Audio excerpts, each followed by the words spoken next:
warahmatullahi wabarakatuh. Perkenalkan, nama saya Mustafa Asyur dengan nomor induk mahasiswa 202101080010. Saya dari kelompok 7 akan menjelaskan tentang pengertian dan mekanisme fotorespirasi. Pengertian fotorespirasi.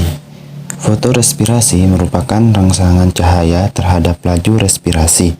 Fotorespirasi merupakan proses respirasi pada tumbuhan yang dibangkitkan oleh penerimaan cahaya dari daun. Hasil dari proses respirasi adalah CO2. CO2 yang dihasilkan oleh tanaman tinggi menunjukkan bahwa laju respirasi lebih cepat dalam keadaan terang.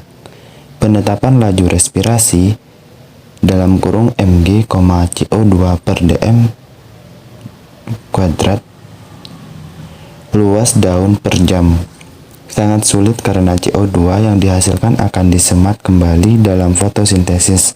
Derajat fotorespirasi dapat ditentukan memakai suatu indeks yang disebut titik kompensasi, yaitu suatu keadaan di mana intensitas cahaya menyebabkan karbon dioksida atau CO2 yang lepas melalui respirasi sama banyaknya dengan yang digunakan dalam fotosintesis. Mekanisme fotorespirasi.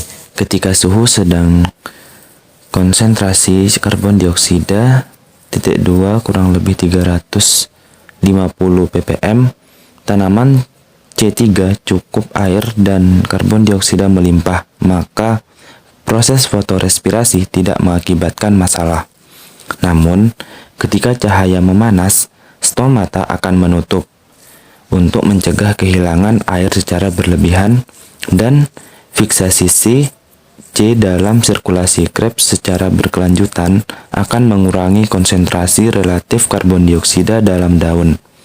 Ketika karbon dioksida mencapai tingkat krisis kurang lebih 40 ppm, maka Rubiko akan berhenti memfiksasi karbon dioksida dan akan mengikat karbon dioksida, lalu fotorespirasi akan mengurangi efisiensi fotosintesis. Pada fotorespirasi, Rubiko mengoksidasi, mengikat O2 lalu dibuka bifosfat menjadi 3 fosfoglisat dan fosfolikolat 3.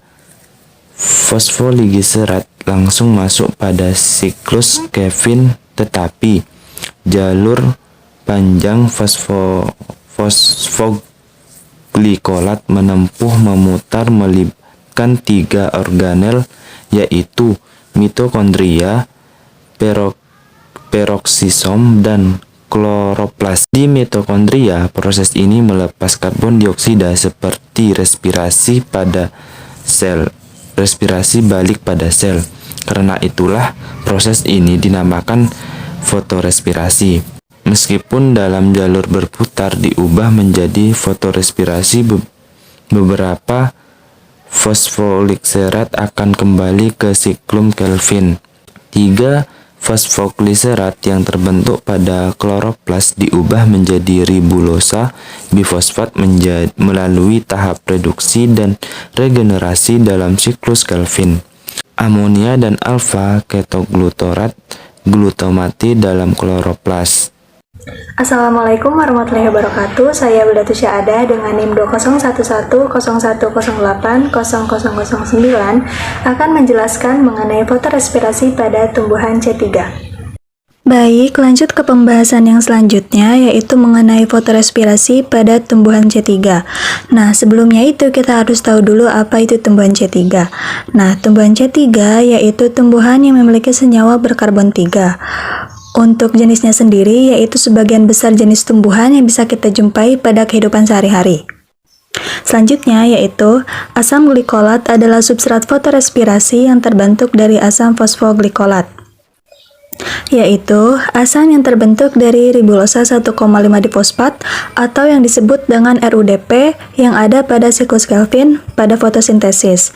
Nah, apabila RUDP bereaksi dengan CO2 dengan bantuan enzim RUDP karboksilase, maka akan menghasilkan 2 molekul 3-PGA atau yang disebut dengan asam 3-fosfogliserat. Tetapi, apabila bereaksi dengan O2 dengan bantuan enzim RUDP oksigenase, maka akan menghasilkan 1 molekul 3-PGA dan 1 molekul asam 2-fosfoglykolat.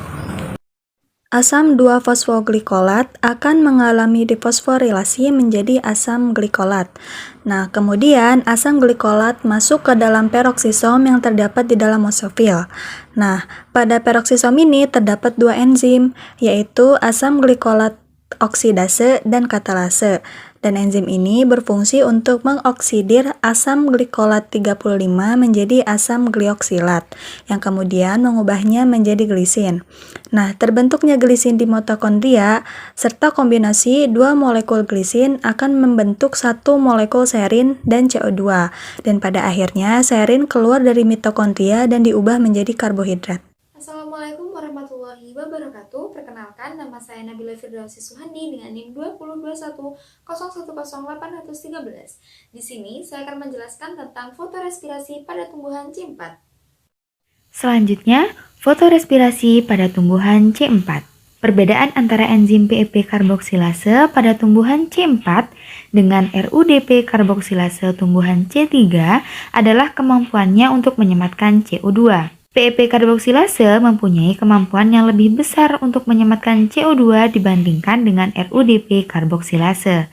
Sehingga tumbuhan C4 laju fotosintesis bersihnya lebih tinggi daripada tumbuhan C3. Terutama apabila konsentrasi CO2 sangat rendah dan fotorespirasinya rendah. CO2 yang disemat oleh fotosintesis pada tumbuhan C4 bereaksi dengan asam pesfanol pirufat dalam sel mesofil, sehingga terbentuklah asam malat. Tetapi beberapa tumbuhan C4 ada juga yang menghasilkan asam aspartat. Asam malat atau asam aspartat diangkut ke mesofil dan masuk ke sel-sel ludang pembuluh yang selanjutnya mengalami dekarboksilase. CO2 yang dihasilkan akibat dekarboksilase akan disemat oleh RUDP 36 karboksilase.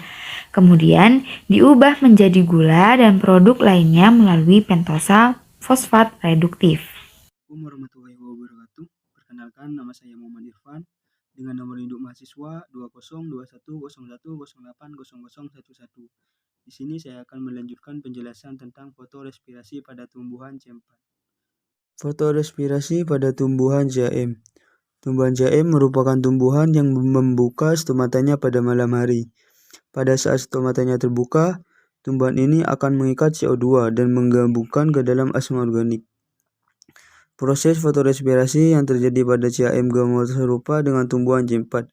Perbedaannya ialah bahwa pada tumbuhan C4 kedua langkah aufiksasi karbon terpisah secara struktural dari siklus Kelvin.